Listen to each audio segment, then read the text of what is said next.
Okay, good morning, everyone. Thank you so much for taking out time today to attend this session and also joining in a couple of minutes early as we requested in our, you know, uh, Zoom link details as well, or together with the Zoom link details. I do see like some of you are already my student, but for the benefit of, our uh, new attendees or registered attendees, I'll just take this opportunity to maybe briefly introduce myself and my firm, the Dreamcatchers. So, my name is Surbhi Kumar, and I am the founder and the chief mentor at the Dreamcatchers, which is primarily an independent education consulting firm. And we are based out of Mumbai, but we have been fortunate enough to really service students pan India as well as in the Middle East as well. And our mission has been very simple, very straightforward, that we truly want to assist students in realizing their dream of obtaining quality and best fit education. So, whatever we do, be it in terms of our services, different products, we keep this mission right in our mind while we are executing things on the ground.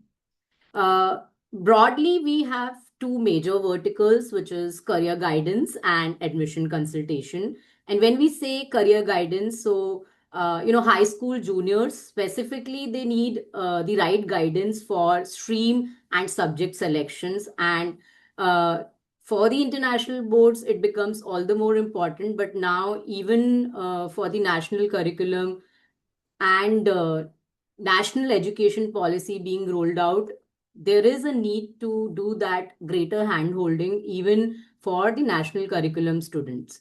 Now, for the senior high school seniors, it's primarily which courses to apply to, which colleges to really shortlist as such, and it really ties back with our admission consultation service as well, wherein when we prepare the college list depending upon the student priorities and even locational preferences, we assist in both Indian admissions as well as overseas admissions. And when we say Indian admissions, it becomes primarily those liberal education institutes which follow the holistic admission process primarily.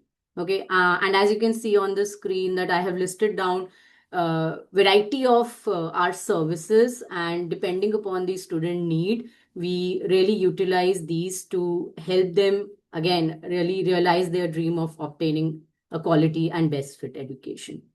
With that, I am very pleased to, oh, rather, before I actually invite our guest speaker for today, I would just want to, lay out few housekeeping rules given we have primarily high schoolers attending the session. So just keep your mic muted so that we can avoid any kind of disruptions. And you can turn on your video.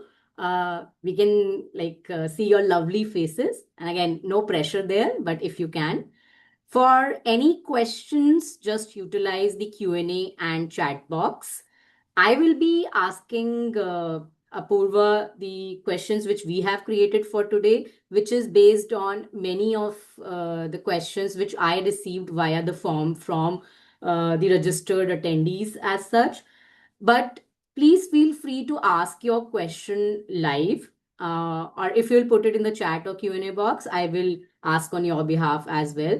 If you want to ask a question live, or if you have any clarification, just one request that please use the virtual hand of Zoom, so that we can really unmute you and you can go ahead and ask your question. So pretty simple, straightforward. Okay. With that, I am really, really pleased to invite Apurva to our conversation today. So, Apurva is a student enrollment counselor at RIT Dubai. And of course, we will hear from him around his own introduction and how he has been helping students, again, anything and everything related to RIT and even to Dubai as well. So, pertaining to Dubai. But this is something, or why I would say, why we kept this session particularly because from my own cohort, as some of the students who are here itself, you have inquired about Dubai, and even some of you are primarily interested in tech courses. So that's number one. Secondly, as you know, with each of our admission insight session, we try to bring an excellent institution, an excellent academic institution, so that our students really hear straight from the horse's mouth and they can avoid any kind of, hearsay that which is like, or even I would say Reddit trails and all. So this is your opportunity to hear straight from Apurva about anything related to RIT Dubai. With that, welcome Apurva. Floor is yours, and we may start with a short intro of yourself. Hello everyone. Thank you for having me here. Thank you, Sarbi, for organizing this. Um, so just to give you a brief about myself, I've been into student recruitment from past almost 7 to 8 years. I've been with RIT for almost 4 years now, and with in terms of student recruitment, so my core expertise lies in terms of assisting students in terms of uh, choosing courses. Why specifically Dubai? Because I am currently based in Dubai. Also, let's say if the students are confused between the engineering programs or computing programs, so guiding the students accordingly and just helping the students around. So that's the core of my job. Mhm. Great. Thank you so much, Apurva. And for those students who would listen into the recording maybe later on, this message is for them. So, Apurva, we will be sharing your direct email ID as well. So, I hope that would be okay if any of That's my perfectly students, fine. Yeah. yeah, some of them couldn't join today because of conflicting, coaching classes and all. Okay. So I think your intro is actually a great segue into my first question itself, because you said that you help students in terms of even understanding why Dubai would be a good place to pursue their higher ed. So my question is, why should a student from India specifically consider studying in Dubai? What are the advantages of studying in that city? So, very interesting question. Dubai is just to give you a brief about UAE first, and then probably I can tell you about Dubai. So, UAE itself is comprised of 7 emirates, and Dubai is one of the emirates, where the other emirates are Sharjah, Ras Al Khaimah, Fujairah, Ajman, and so on and so on. Dubai is coming up as an education hub uh, for uh, for all the students, in fact, and specifically the students from India. Now, why to study in Dubai? The list is very long, but I'll try to just add a few pointers. The first one is in terms of safety. So, as as an Indian parent, as an international student, this is the first thing we look at. Am I safe? Um, is it okay to send my daughter or my son in Dubai to study? Is the hostel safe? Are they facing any issues in terms of food? Are they facing any issues in terms of let's say housing? In fact, one of the incident is one of the parents mentioned, "Do we get Jan food there?"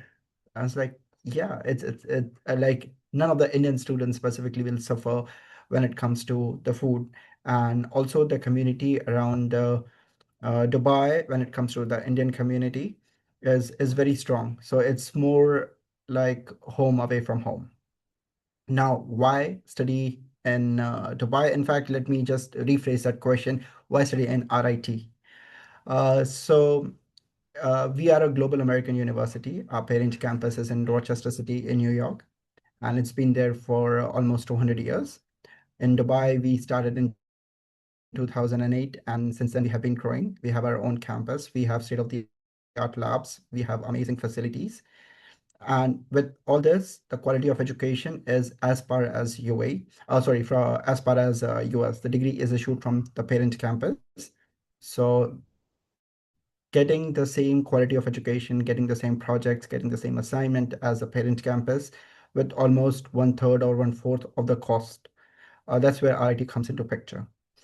So there is literally no compromise in quality of education, no compromise on the accreditations, no compromise on the rankings. So it is more like a global community of RIT rather than just a standalone university. Got it. That's really helpful to know. But Apurva, if you can also, elaborate on one thing which is always on like my mind as well as students' mind. There are so many institutions which like really have opened up their satellite or branch campus in Dubai, right? So how is it like how is RIT really different from these branch institutions as well as other local Dubai colleges or university as well? Can you shed some light on that? Uh, well, I cannot really get into details about the other satellite campuses, but Mm-hmm. with reference to RIT, this is more than a satellite campus. So RIT Dubai is a satellite campus, but it's how do we see RIT in Dubai and in our other branches, which is in Croatia and Kosovo, is more like an extended part of RIT. Okay. So it's not the education is not compromised. Where we know that the requirement in the US states ABC, we have the exact same requirements. Although Okay. on the other hand, we do follow the Ministry of Education requirements, so our requirement becomes slightly easier when it comes to the US requirement. Also, when it comes to our exchange program, any student who wants to study at RIT Dubai, UG students are eligible for something called exchange program, which is after Mm-hmm. 2 years, the student can go to US for one academic year, which is Okay. 2 semesters with the same tuition fees as of Dubai. And if the student wants to come back, can come back and graduate from Dubai campus, or wants to continue in the US, can continue in the US by paying the US fees. Okay. So that gives more like a transparency towards to the students, to the accreditation bodies, and to our parents as well. That it's the same university, just having satellite campuses all across the world. Mm-hmm. Got it. Got it. So now, in terms of the specifically, our audience is like high school students. So we'll focus on the undergraduate aspect particularly. So in terms of the programs, Apurva, like what is really offered at RIT Dubai, and is it just a subset of what is being offered at the main campus, or it's like completely whatever is offered there is also offered here? So not all the programs that are offered in our Parents campus are offered in our Dubai campus. Of course, that depends on the market demands and the geopolitical needs. We do also look at the geographical area where the few programs are very famous, famous in US, but we do not adopt in our Dubai campus. Reason being, as a country as a whole, Mm-hmm. we see that it's still time for us to adopt that program. That's number one. Number two is in terms of facilities. Now, of course, our parents' campus is 200 years old, so it has they have their own mall and buildings and other things. As a Dubai campus, we are not that big. Of Mm-hmm. course, we are one of the biggest campus in the UAE, but still we see that there is a lot of resources we need when it comes to establishing new programs. So not all the programs are same in a Dubai campus as well as in the US campus. Having said that, the programs that we offer in a Dubai campus, which is either in terms of engineering, we have electrical, mechanical, and industrial, Mm-hmm. with the concentration area in aerospace, automobile, sustainability, AI.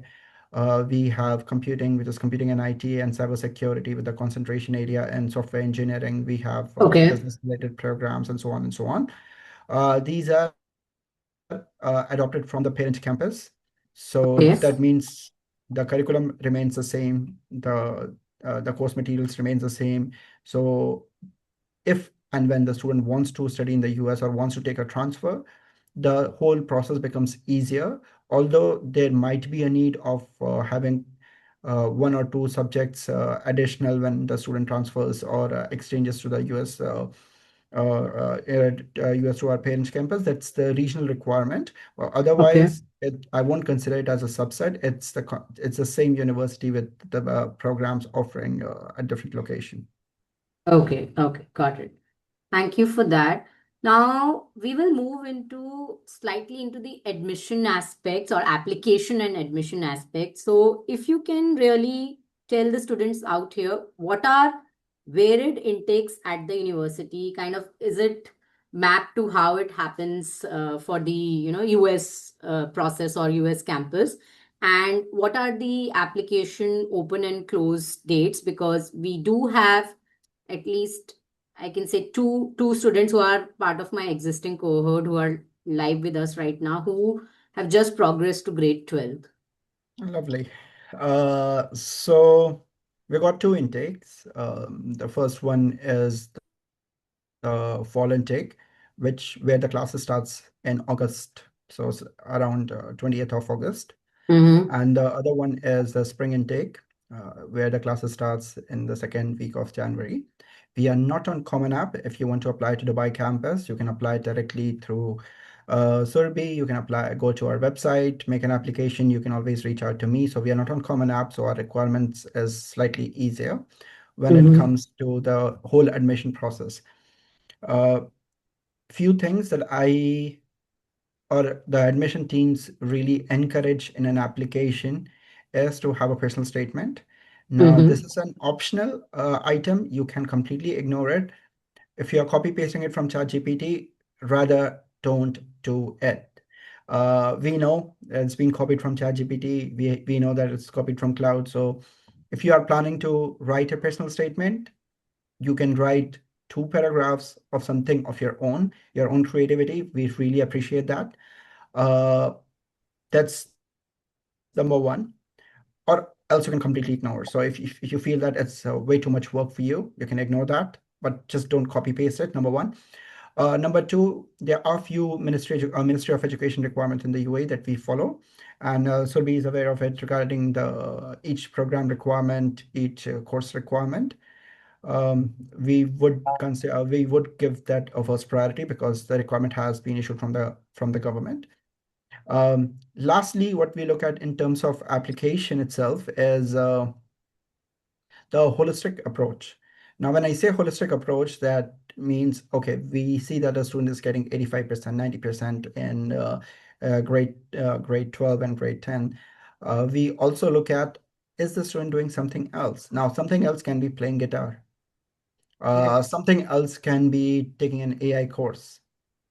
I do not really personally encourage students doing internship because they are too young.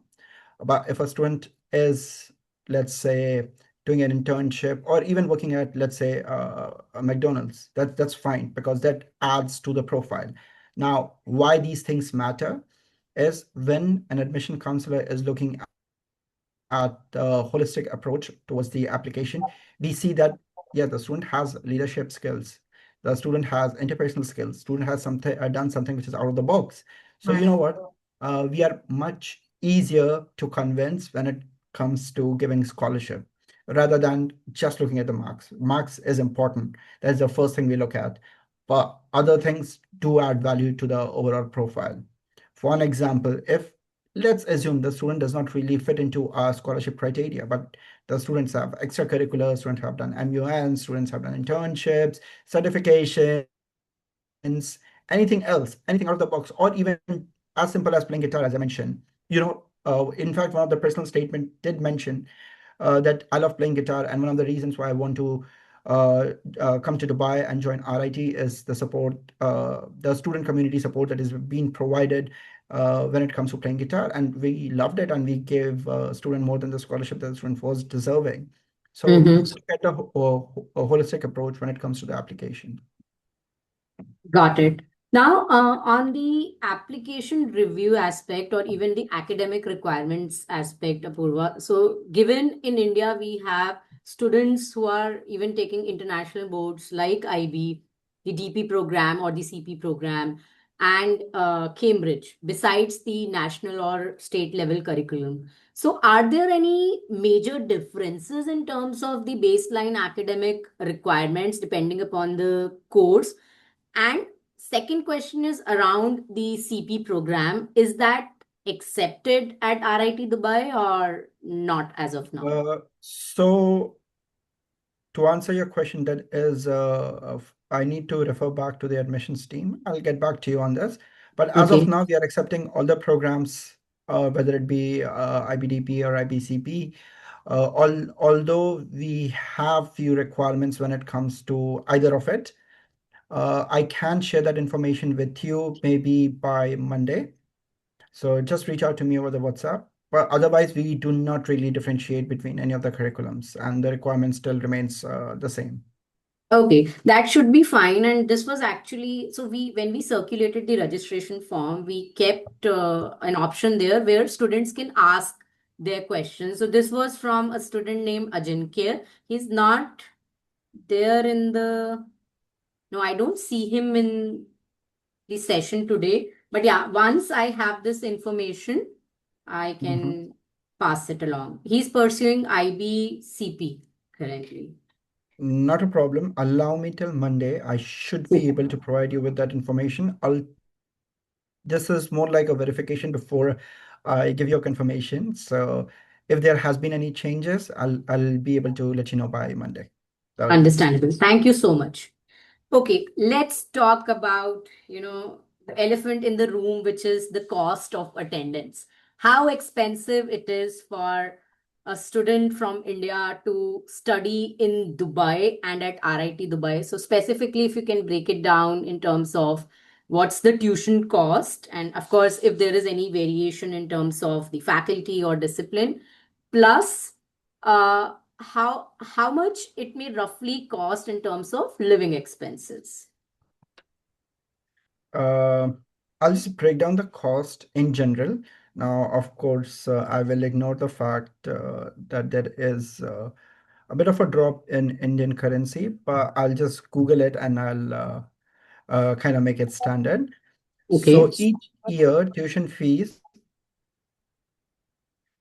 it's around roughly around 17 lakhs. Okay.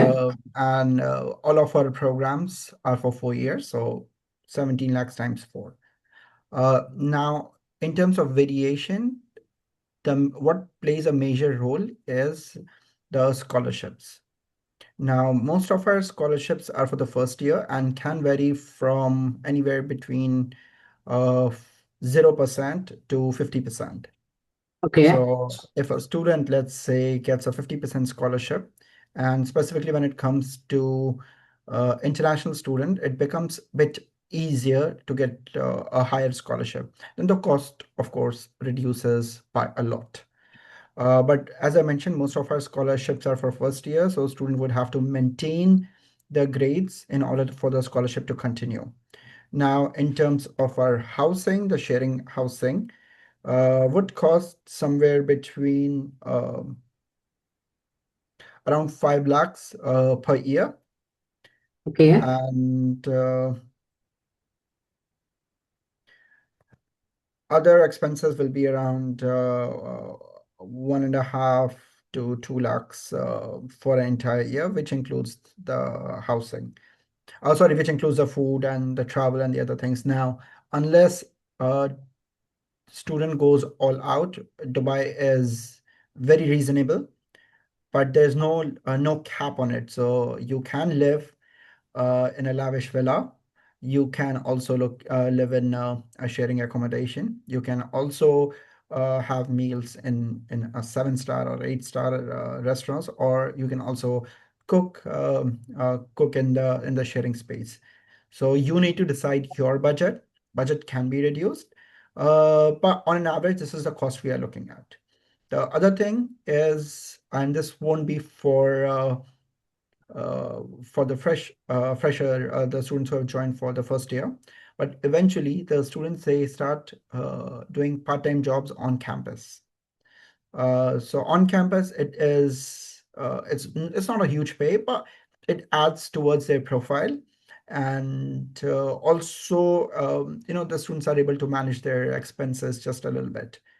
Alternatively, the students sometimes they work outside as well. Generally, as a university, we do not provide an NOC, but the company knows, so they're working outside, they are doing an internships. Sometimes the internships are paid, so they get a little extra cash. But yeah, these are the few variation factor when it comes to the cost in general. Okay, so on scholarship front, Apurva, like what's a typical range which a student can think of getting? And secondly, besides scholarship, is financial aid also an option for a deserving student? So it's an either or situation. So you can Mm-hmm. apply for either scholarship or financial aid, depending Okay. on how your financial abilities are. I would rather say financial aid is a bit challenging to get. Okay. But again, the students, if they really deserve it, there is no stopping. Financial aid is for the first year with a maximum cap of 50%, same as the scholarship with the maximum cap of 50%, and these two cannot be merged together. So the maximum scholarship or the financial aid that a student is getting is up to 50%. Okay. Having said that, just in case you have a student, if you're counseling a student and you feel that the student is a really bright student, reach out to me. I will, and struggling financially, I'll check both the options for you even before Okay. we do the application. And in that case, you'll be able to choose what is the best option for the student. Or in fact, once we're done with the application and the offer is issued, I can open both the options for you. Uh, Documentation wise, you can only apply for one, but Mm-hmm. how but of the records, I can check for you and see what's the best option. Okay. And then I can recommend whether you want to go ahead with the financial aid or you should go ahead with a scholarship, whichever one is higher. Okay. So in terms of process, scholarship or financial aid is like a separate application after you get an offer from the institute? Correct. Okay. So the student needs to fill out a scholarship form. And Okay. in the scholarship form, the student can choose whether they want to go ahead with the financial aid option or they want to go ahead with the scholarship option. Now, for an example, if a student is getting 95% in CBSE or equivalent in any other board, but is struggling financially, I would say, don't worry, reach out to me. I'll help you with, let's say, maximum possible scholarship. So that can be renewed each year based on your CGPA. And if that does not happen, in that case, I'd say, hey, listen, you know what? Just apply for financial aid. So skip the scholarship part because whatever reason it is, the scores are not as per the requirement. You can change it to financial aid, or the other way around as well as possible. Okay, okay, got it. Given like some of the students, they of course they apply to different destinations, and given RIT is primarily a US based institution, when it comes to financial aid, are you, and specifically the Dubai campus, are you need aware or need blind when it comes to application review from the admissions team?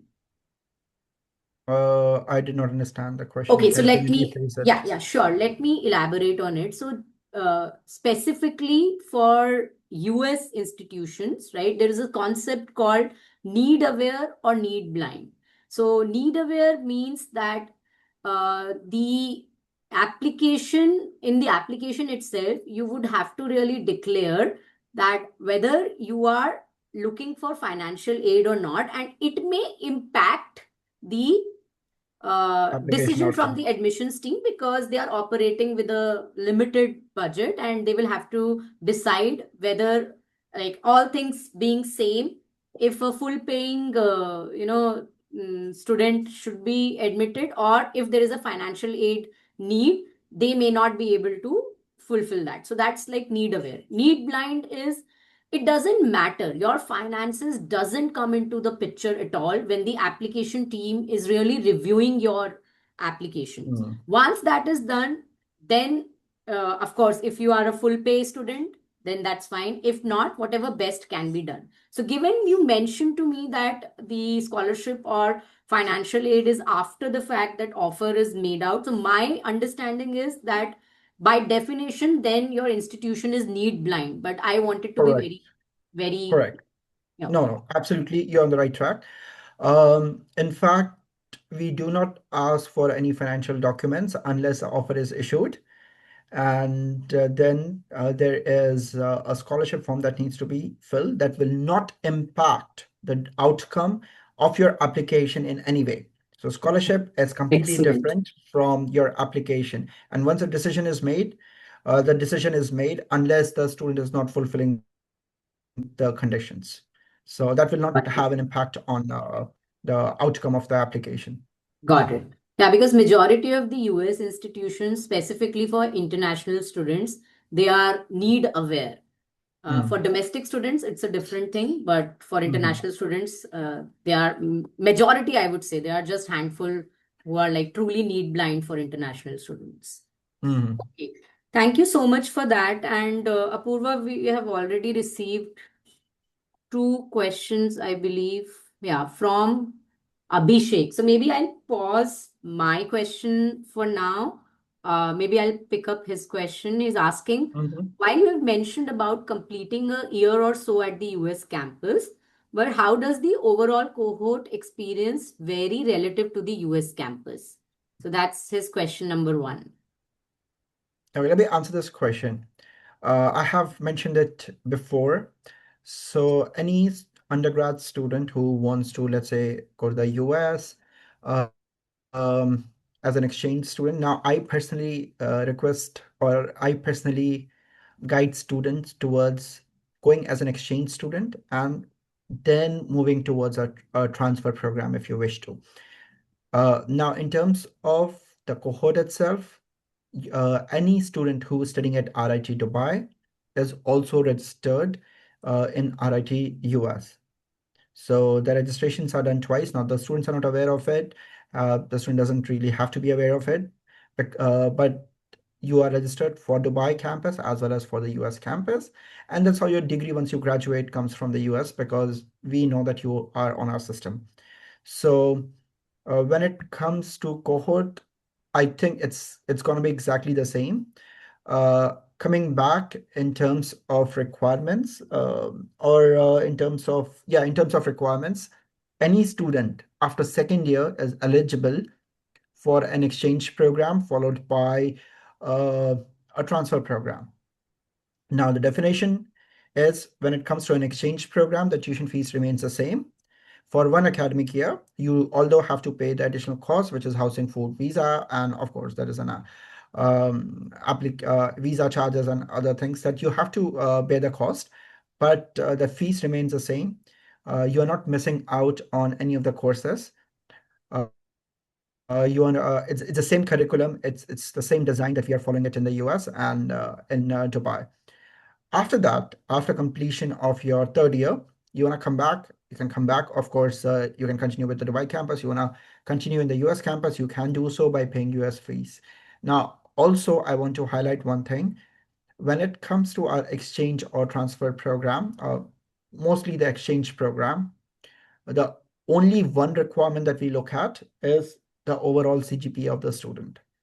Okay. You should be on an average. Now, this may range between the programs, and I'll show you the details, Surbi. So if you want to share it with your students, it will range between 3 to 3.2 GPA. So if you, based on the program, if you lie in that criteria, you're good to go. You can always reach out to the academic counselors in terms of your studying in the US option.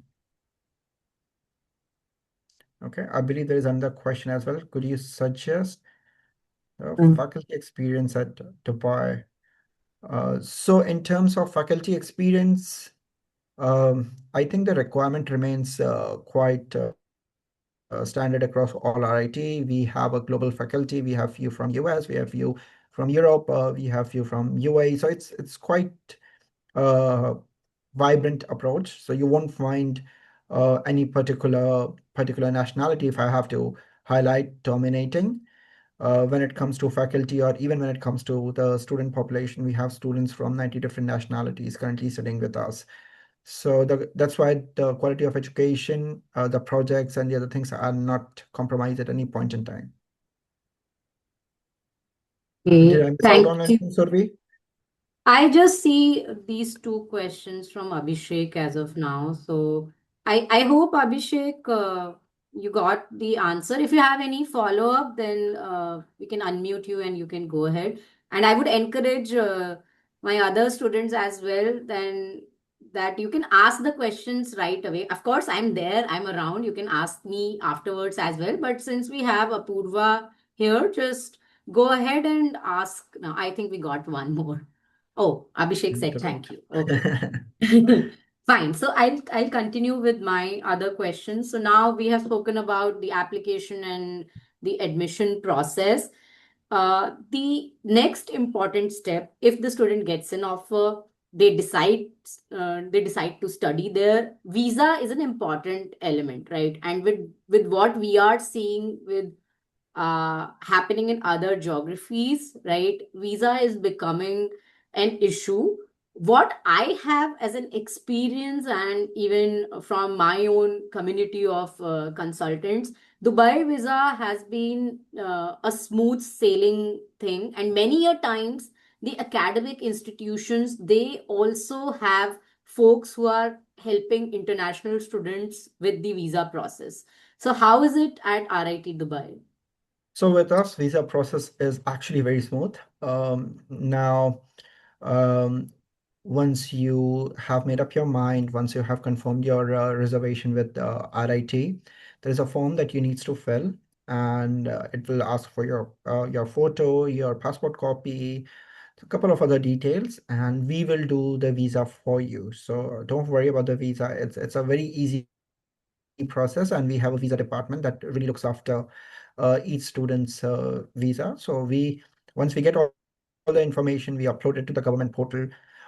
So the government will issue a one-time visa. It's same like as you go to the UK or the US.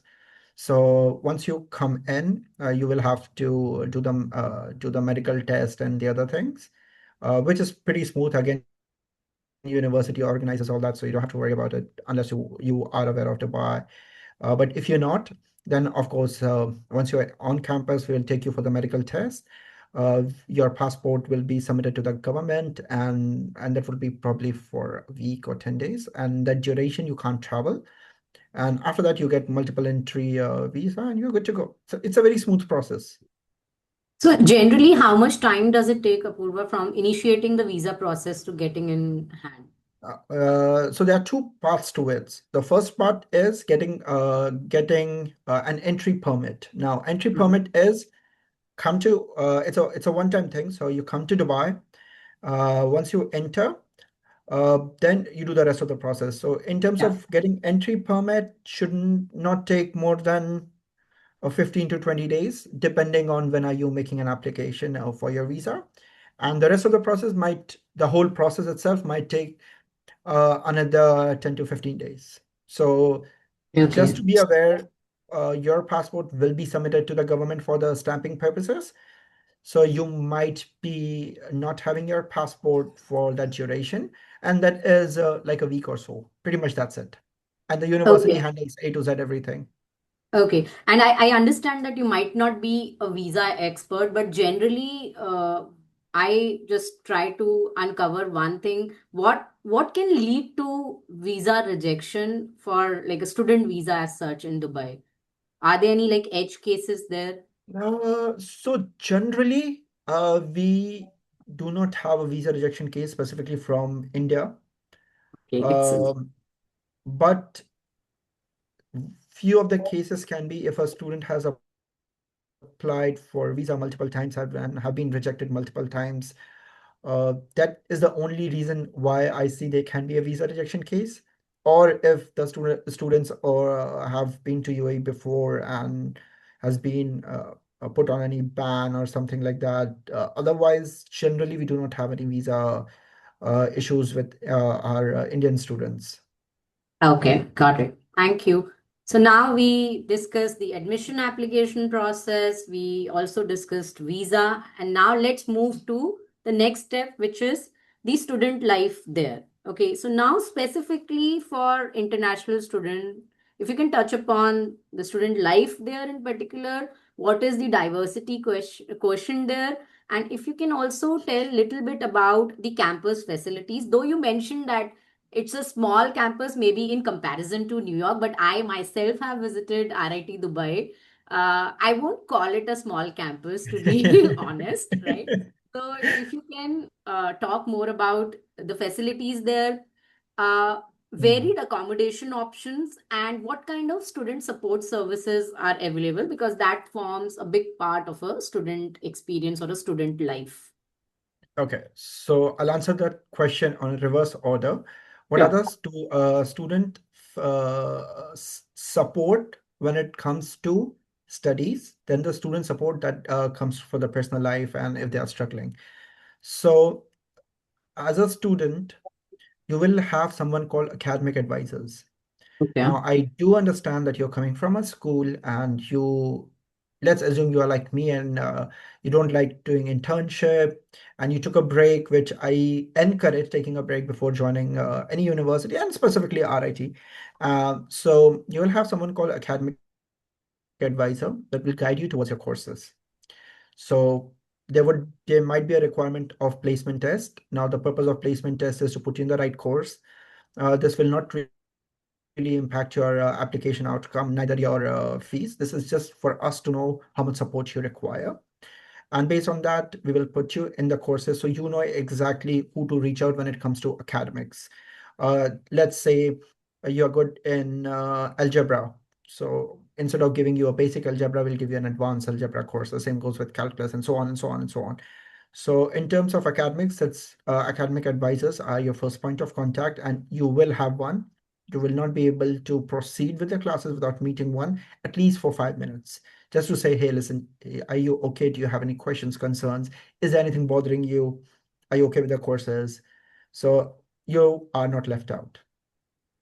Second, in terms of the courses itself. Now, for an example, if you are struggling with uh, ABC course, and there is like literally no one to talk to. You do not know your seniors, and that is quite given that as your first semester, so you probably might not know them. We have something called someone called Tutoring Center, where we have senior students guiding junior students in terms of particular course and particular program.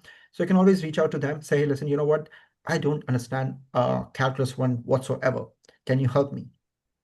And they will arrange a senior student with a certain GPA to guide you with take you through the course. So at any point in time in terms of academics, you're not left out. We have got a nurse on campus. So just in case if you are feeling emotionally distressed, or if there's something that is causing you burnout, you can always reach out to nurse and say, hey, listen, this is my issue. And she'll be able to help you. Or if she is not able to help you, then she will refer to a clinic. Now, generally, it is advisable to get an insurance from campus, or if you want to do it from outside as well, because these costs are being covered in your insurance itself. Just in case if you're playing football and you break your leg, or just in case if there has been an accident, whatsoever the case is. So everything is being covered in the insurance itself, depending on the type of insurance. So these are the support when it comes to academics. When it comes to Yeah. non-academic part, uh, uh, now things becomes interesting here. We have got various uh, clubs and society that a student can be a part of. And each year, it's a different story altogether. Last to last year, one of the most famous club we have was Anime Club, and everyone was talking about anime. Last year, it was Food Club, and everyone was talking about food. This year, apparently, I have seen that everyone is talking about psychology and art and design and the other things. So, depending on what student really likes, we have got so many clubs and society that the student can be a part of. You can be a part of dance society. You can be a part of music club. You can be a part of Desi club. In fact, that was famous 3 years back. This year it's a different club altogether. So it depends on what you really like doing, and you can be a part of. We have the student lounge area where there is a snooker table, and the student wants to sit and want to play, let's say, table tennis, can do that. If a student is interested in sports, and also we do recognize the following sports when it comes to the scholarship, which is football, basketball, volleyball, badminton, and cricket. So these are the 5 sports we recognize for scholarship. So if you are playing one of these sports at a higher level and at a professional level, please reach out to us, or reach out to us while or you can put down the details while you're doing your scholarship application. So there is a small gym on campus. You can work out. You can be a part of the team, or you can just play if you really feel like, I'm just getting bored. So just go there. We have an amazing library. So if you want to sit down, you want to just do your assignments, there would be a lot of group assignments. So most of the times you will be spending on a library. We have amazing labs. So just in case if you are a part of any of the research, you are even if you're working alone and you want to, let's say, be a part or contribute towards any existing research, feel free to do so. And all the support will be provided by the faculty member. And in general, we are working very closely with the ministry. So just in case if something comes up and you are able to add value, please reach out, and we'll be able to help you with that. Or in fact, the faculty member will be able to help you with that. And finally, we have something called for business. It is just in case if you want to start your own business. So create a business plan, reach out to us, and if it goes through, we as a university will be facilitating your business. So we have all the facilities needed for the student to be successful. We have students from 90 different nationalities currently studying with us and are part of tons of various projects. In fact, one of the most recent projects is something to do with the bees, and I have no idea how does it fit into any of our program, but it is still happening. The other interesting project was using artificial intelligence to grow plants without soil. So that was one of the projects. So there are tons of projects happening. So you can contribute uh, wherever you feel that, I can add value. If you are from a business background or you're from computing background, that should not really stop you from contributing towards any of the existing projects or even the future projects. Because even if you're from, let's say, engineering background, but you feel that you can start your own business and create a business plan, reach out to the faculty member, or the other way around. If you're from a business student and you can add value towards any of the computing challenges, uh, go talk to the faculty member, say, hey, listen, you know what, I can do A, B, and C. Will it add value? So it's Mhm. more like a community of the students who wants to think outside the box and not just limit themselves towards a particular program. Got it. So it sounds like active and immersive student life, which students can. Absolutely, 100%. Got it. Okay, so now students are all in the university. They are taking their programs. Let's talk about the internships or the co-op opportunities. And together with that, like besides these, what kind of other part-time work opportunities are available? And moreover, like what are the rules around for international students to take any kind of part-time work opportunities? When it comes to co-op, now co-op are mandatory part of the program. When it comes to engineering, it may range anywhere between 6 to 12 months. For the other Mhm. program, it might range anywhere between 3 to 6 months, depending on the program. We are working with all the major public as well as private organizations in terms of providing internship. The student Okay. starts internships after second year, or to rephrase that, the students are eligible for internships after second year onwards. So Mm-hmm. after second year, you want to take a break, go for it. You want to do an internship, go for it. You want to take summer courses, you can go for it, depending on each student's requirement. The student will not graduate without internship. So the student would have to do internship. Okay. And as a university, we are providing career guidance as early as first year. So we Okay. have something called career weekdays where the industry speaker comes in and talk to the kids about the company's requirement or what sort of internship are the students looking at. If you're talking about any specific company, then what sort of internship will be coming up in the future, so the students can prepare as early as first year.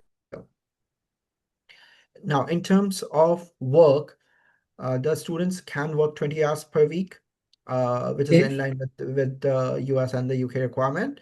But as a university, we are not providing students with an OC, and the companies they know about it, and Mm-hmm. they generally don't ask. But just in case if there are any organization who's asking for it, in that case, the NOC will not be provided by the university. Number one, number two, uh, and this is my favorite part. If a student is really looking for a part-time job, work on campus. There's so many jobs on campus, and it is throughout the year. So the students, and in fact, most of our graduating students, what they do is uh, they don't have any classes. Now they are waiting for their degree to come in. So they are just working with us in various departments, whether it be finance, whether it be computing, whether it be HR, whether it be admissions. So we prefer to take our students when it comes to any of the part-time jobs. Mhm. Excellent. I think this is a wonderful opportunity because from a campus option standpoint as well, there are so many things students can learn being in that environment itself. So even many of the it's popular among US universities where they have a lot of on-campus job or to an extent getting some RA-ship or TA-ship like research assistantship or teacher assistantship as well. So those are wonderful opportunities. I think students should definitely grab that as one of the options as well. Okay, now again we are kind of taking the journey itself of a student. So now they studied and they are having an excellent time at RIT Dubai, ready to fly in terms of taking their first formal job opportunity. So twofold question there. One, because RIT Dubai has been there since like 2008. So, what kind of student outcomes have been there since like that time itself, and how has it changed, right?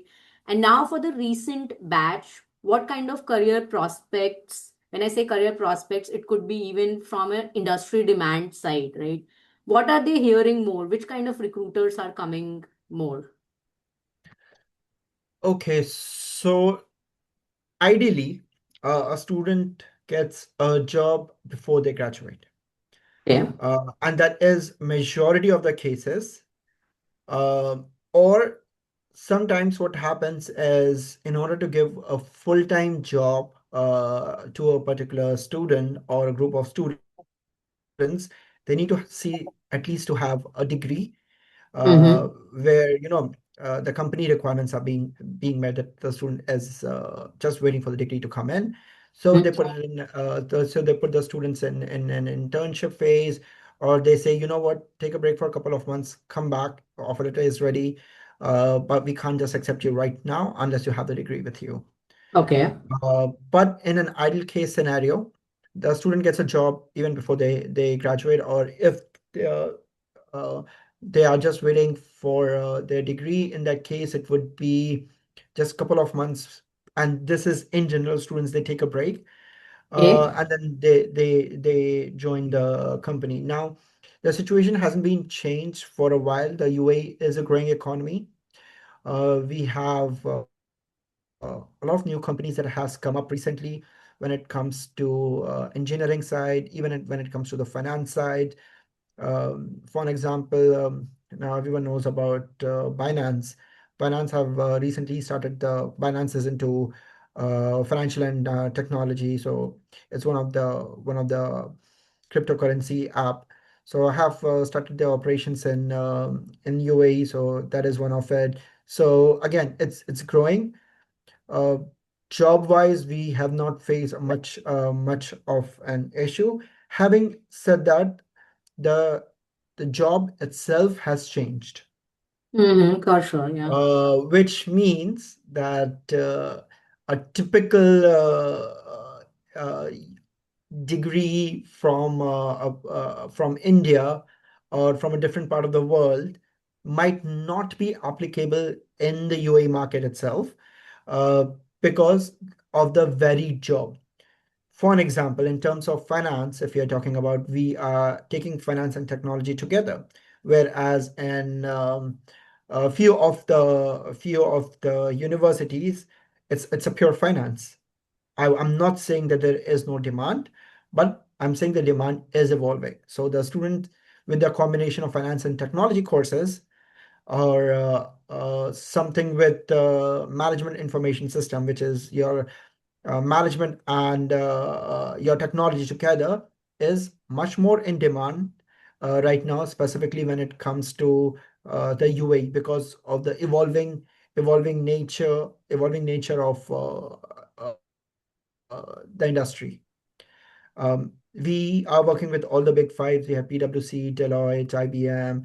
We have Dubai government, DIVA. We have um, Dubai Police. So these are our partners. So we are working very closely with the big fives. In fact, we have more than 250 companies partnered with us, and they also need students and their insight when it comes to internship, when it comes to specific projects. In fact, one of our student, I remember that was my first year at RIT, and I recruited her from India, and I spoke to the parents, and they were like, uh, she joined because of me. She got Okay, into RAG Bank, something called AML department, which is anti-money laundering department they have, at something like that. okay, And the parents were like nice. super happy. She's happy, and this is even before she has her degree in her hand. And she came to me and say, hey, Apur, I got my ID from Rag Bank, which is like a big thing. So again, it's a combination of a couple of things. So it's not just that if you're doing finance, you will stick to finance and that side of the world. Uh, the role is evolving, the industry is evolving, the education system is evolving, and so do the student have to evolve if they are looking to set up their career in the UAE. Alternatively, a lot of students, even while they are studying, they have started their business. So in fact, I Okay, remember one of my student, he has to do something with 3D printing on bags, and this is okay. happening on campus. So they started their business, and they did a pilot run. I don't know really follow up. This is not my department, but other department, co-op department. They kind of look into it.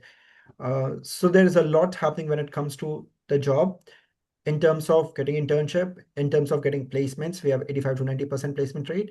Also in terms of starting something new, which is on campus or off campus. Mm, okay. Yeah, 85 to 90%, actually, it sounds wonderful for sure. And of course, like Dubai is a place, it's like a melting pot of cultures, right? And Right. it's a place where people want to build their lives. Of course, geopolitics is something which no one controls, but Mhm. it is a place where you would want to really create a professional, personal life. So when it comes to say post-study work permit, right?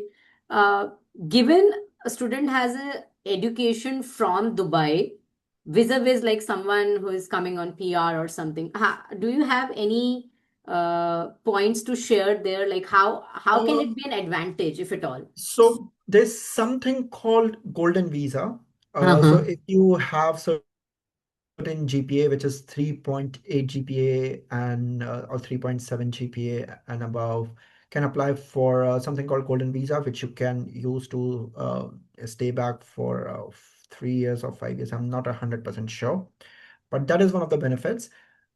Um, in terms of staying back, generally we do not have any issues. If it's unlike US or UK where getting a visa is a nightmare.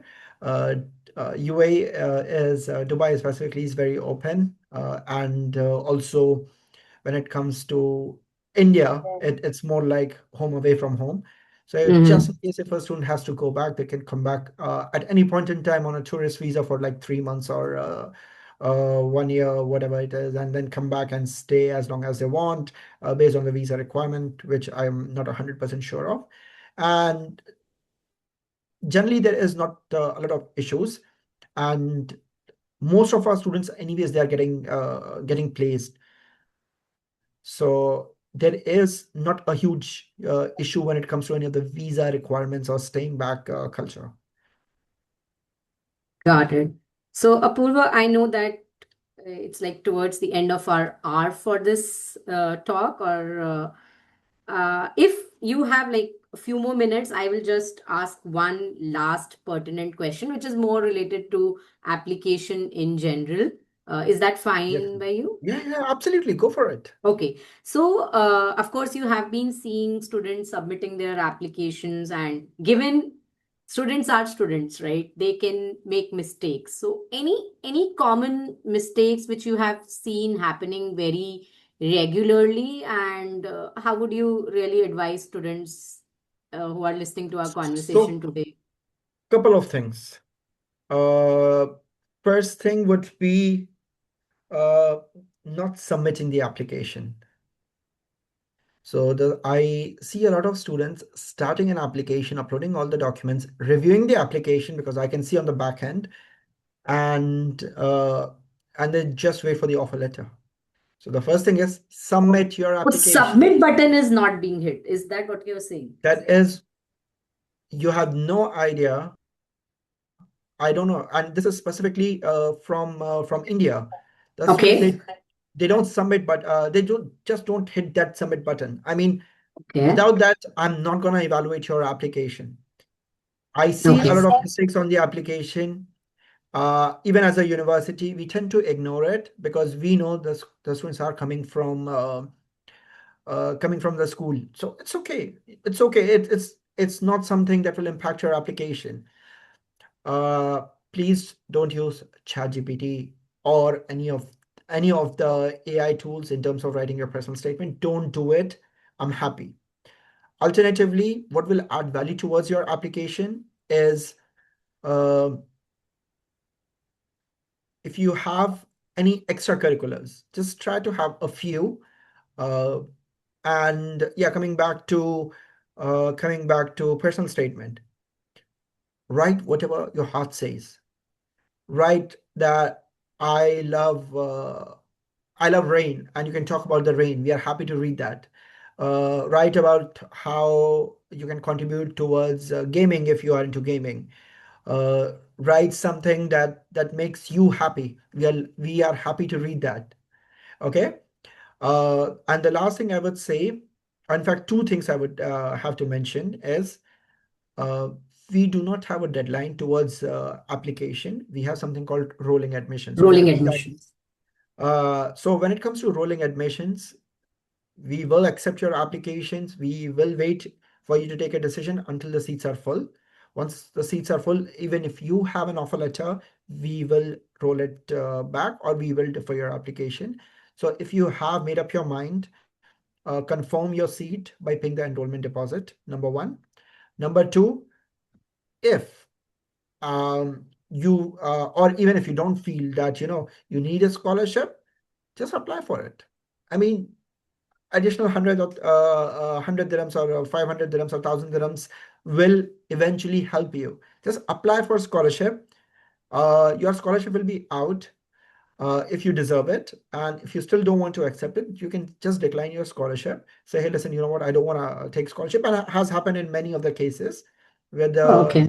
parents have specifically mentioned that we don't want scholarship because we can afford it, and I don't want to take it from any other student.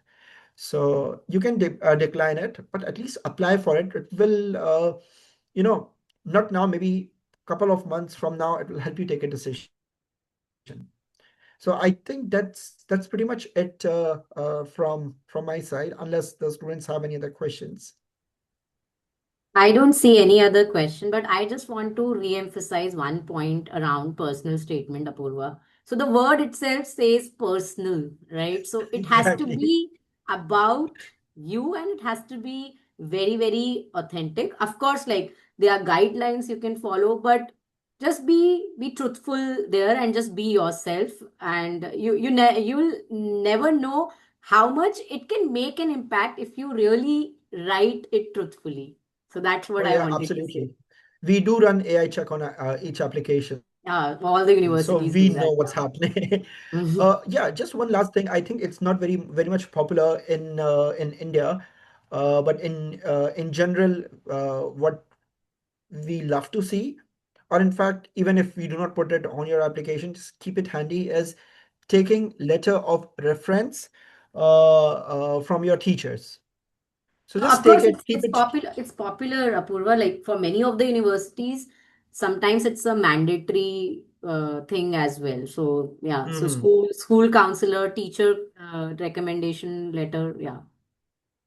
Because as a UG student, we don't require it, but we would need for PG students. So having it Ah, okay. handy is always beneficial. Okay. So I think with that, we can close the webinar for today. And of course, like if there are questions later on, maybe I can send it your way. And Apurva, I do have your email ID. So as I said in the start as well, I might circulate it among few of my students who couldn't make it to the conversation today. Of course, they'll get access to the recording too. But with that, thank you so much for taking out time today, Apurva. As you said, it's your like Eid long weekend break, but still you took out time. So really, really grateful for that. And to the audience here, very, very pleased to have you here and listening it till the end of the conversation.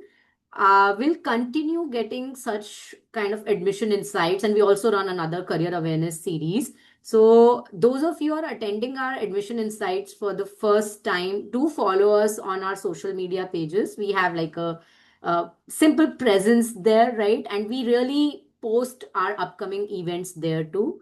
So, with that, have a good rest of the weekend, everyone.